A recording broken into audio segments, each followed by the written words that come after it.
हाय, कसे आहात सगळे? मजेत ना? खूप दिवस झाले मी एक पण व्हिडिओ टाकला नाही. का टाकला नाही ते मी नंतर सांगते. आम्ही गेलेलो गावी आणि गावचं वातावरण तुम्ही बघतच असाल. खूप छान वाटत होतं. पण ऊन असल्यामुळे ना खूप गरमही होत होतं तेवढं. मी जास्त व्हिडिओ काढले नाही, थोडेफार काढले. ते फक्त तुमच्यासोबत मी शेअर करते. आणि हो, मी व्हिडिओ का टाकत नव्हती माहिती आहे का? माझ्या सासऱ्यांची तब्येत ना बरी नव्हती म्हणून. आता थोडीफार सुधारणा आहे त्यांच्या तब्येतीत. आता बरी आहेत ते. आता हळू कव्हर होतीलच आणि बरे होतील. हे आहे आमचं गावचं नवीन घर. आणि नवीन घर म्हटलं की भरटा वाढावाच लागतो. तो छोटासा कार्यक्रम होता. भटजींनी जेवण वगैरे बनवलं होतं आणि बाकीच्या बायकांनी त्यांना मदत केली होती. मुंबईला जसं गरम होतं ना तसं गावी पण होत होतं.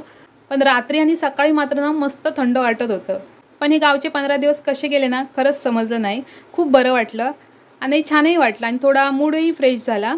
मुंबईत एकाच रूममध्ये राहून खूप कंटाळा आला होता. थोडे दिवस 15 दिवस थोडं चेंज पण भेटला मनाला. तर असो, आज एवढंच. भेटू उद्या. बाय.